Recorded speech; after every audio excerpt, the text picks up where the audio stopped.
bi tamit Madiambal moom tamit nag kon kay man maa ngi doog a comprendre Madiambal agitation bu metti bi mu nekkee woon bañ Pastef yéeg. Khadija Mayakor.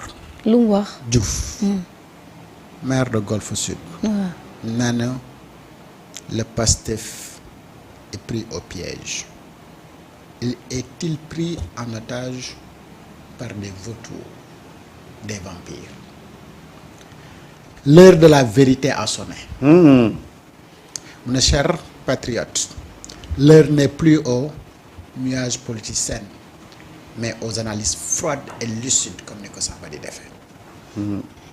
Faire face à la réalité. lii moo xew lii lañ ci war a tirer comme conclusion. mu yokk ci ne nous avons mené un combat acharné, mais la victoire est amère quand la justice n'est pas rendue et l'injustice gangrène nos propres. dëgg la de. mu yokk si ne tey aujourd'hui des vautours de l'ancien régime et des vestiges du passé tentent de s'accaparer notre combat. Et pourquoi? muy laaj. loolu de Diomaye rek moo ci mën tontu. mu ne parce que notre parti n'a pas fonctionné correctement. Khadija Mayakor mooy wax de lii moom moo ko bind. mu ne entre 2021 et 2024 alors qu'Ousmane Sonko était au tribunal se battant pour la liberté et la nôtre, certains en ont profité pour manœuvrer subtilement. Ils ont utilisé son absence pour placer leurs pions dans le bureau politique et les instances du parti. ñoo ko nangu lii yëpp am na fi. ñoo ko nangu de loolu moom ñoo ko nangu. mu ne depuis notre victoire. le parti PASTEF ne fonctionne plus de la base communale au sommet national. loolu de Samba wax na ko fi. ah waaw. waaw mu ne moom Khadija Mayakor de. waaw. maire bu Golfe Sud. waaw. Des militants fidèles ont été écartés subtilement, d'autres positionnés pour servir les intérêts égoïstes d'un lobby qui se croit faiseur de roi. lii de Biram Khoudia wax na ko. mais am na ku muy xulool it nag. waaw ci biir texte bi sentir naa de. Biram Khoudia wax na ko fi de nee na fii nii gars yi dañoo jël ñi gën a yéen sonn. Pastef. waaw. wala ñun Pastef parce que daf ci boole waale boppam. ci la te bokk comme nag. ci baatam lay wax nii. daf ne soyons honnêtes. Une fois arrivés au pouvoir, certains ont cessé de faire de la politique, laissant la place aux opportunistes d'hier, aux vestiges du passé, et qui reviennent aujourd'hui pour nous injecter et nous sacher de notre propre victoire. yéen ko nangu nag. ñoo ko nangu kay. mu ne cher leader. mbéjum kanam la borom a koy fajal boppam. Assumez. Ousmane Sonko ne peut pas être partout. déedéet. Ni tout faire en tout temps. déedéet. mu ne et pire encore. Dans un contexte aussi particulier, certains soi-disant cadres et leaders sont dans le dilatoire. Khadija yay wax de. nee na ils se taisent, n'osent pas prendre, défendre le leader ni le projet. Pour ne c'est quelle raison que ce soit. nee na je vous laisse deviner alors ce que sont les militants de base. waaw ñoom la rek mu ne les vrais qui continuent de les faire avec une sincérité et une loyauté lu kenn mënul xam fan la. loolu parti. mu ne nag. parti bu fonctionné wul ñooma de.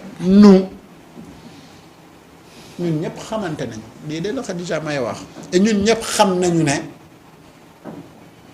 li nekk suñu mbagg yii diis lool te sincère mu ne tey nag li sincère mooy le jeu est dangereux li gars yi di nekkee ni wuyaa bii nii lu dangereux la de Khadija may wax de mu ne ñi foog ni parti bi seen propriété la ñoo ngay nax seen bopp kenn du bàyyi fii. parti bi jaxasoo na nag leen neex ñu seen parti bi de léegi comme ci rek soo. nee na projet bii nga xamante ni moom la ñu tuddee PASTEF. peuple bee ko moom et loolu it mbirum Ousmane Sonko la moom nag nee na le temps pour ñu jubalaat rang yi dafa jot. dafa commencé ci moom. waaw ci boppam dëgg la de voilà ngay digle sa ngaay day fekk seen ba pare. nee na l'intégralité et la loyauté doivent revenir au centre de notre mouvement. mu ne le combat continue. xoolal waaw Pas de recul, pas de trahison, fidélité au leader. D'accord. Fidélité au. merci Seydina Aline merci beaucoup. waa Khadija. waaw Khadija. moom lu mu def Khadija. lu mu def ba ba yëkkatiwaat parti bi Khadija. ñoom ñëpp am nañ ci part de waaye responsabilité. bala ngaa sax dig la cangaay. day fekk nga set. doo set. setal sa biir kër. dëgg fa yàlla. wolof Njaay mooy wax setal. ah mooy nga set bala ngaa setal. am nag parti bi de Ousmane bu yënguwul dara du yëngu. xam nga. doo insamba. parti boo xam ne Ousmane rek. waaye mooy gis nga lii. ah dama koo yàgg di wax mën naan dox.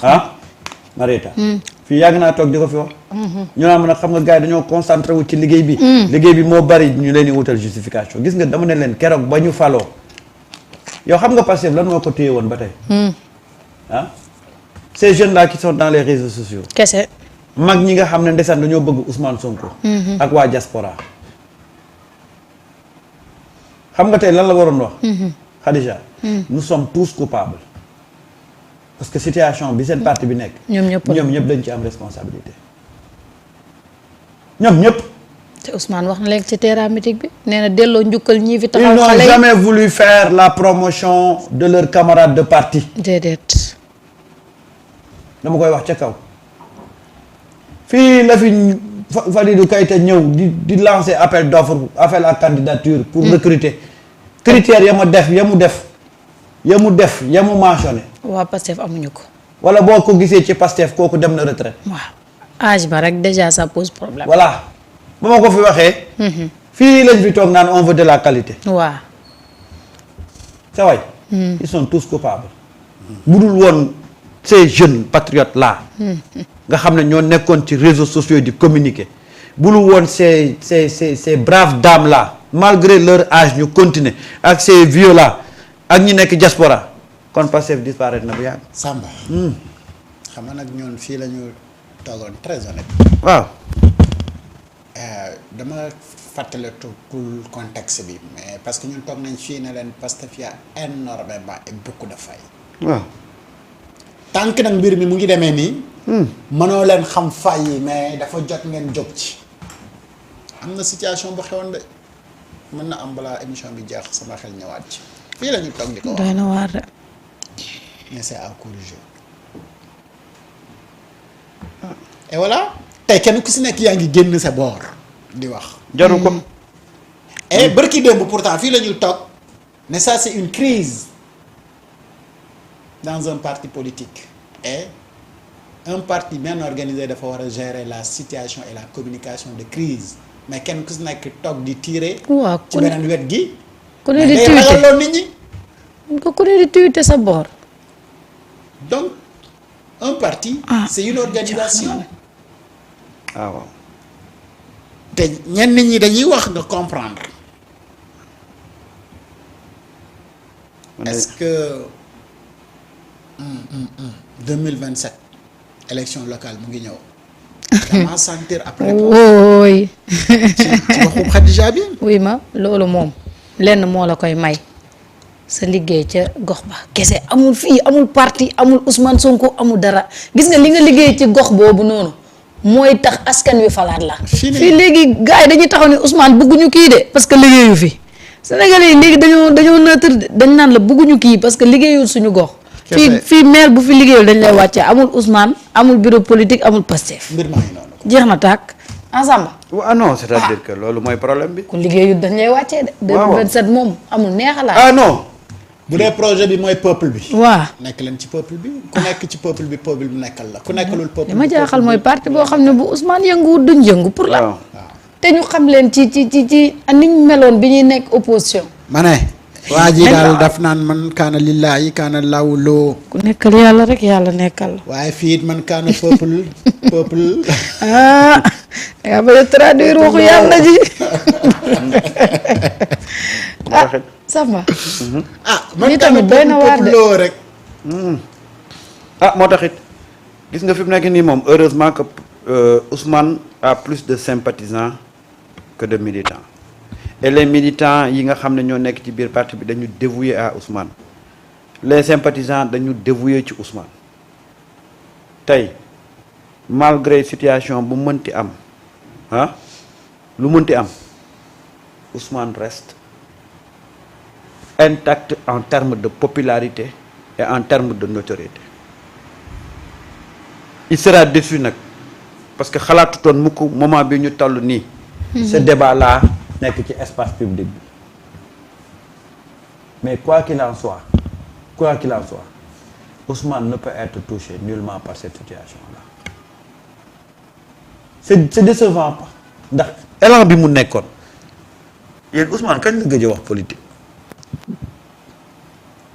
Ousmane mu ngi woon ci li peuple bi nekk et il pensait avoir des résultats il pensait avoir un répondant boo xam ne fu mu xamal diggante Ousmane ak Bassirou lan moo fa waroon nekk fu Ousmane battre Bassirou coupé loolu rek a waroon dox seen diggante fu mu battre Bassirou coupé waaye Ousmane day battre ba pare parce war a coupé parce que cette question de la justice là Ousmane yàgg di jooy bu fekkoon ne ca njalbeen ba mu ko njëkkee wax rek trouvé woon nañ ci saafara kon tey du ñu yegg si fii parce que la question est partie d'une affaire politique mais boo xoolee ci biir mais c'est juste un problème de respect des engagements kese. loolu rek la un problème de respect des engagements te nag yi ci gën a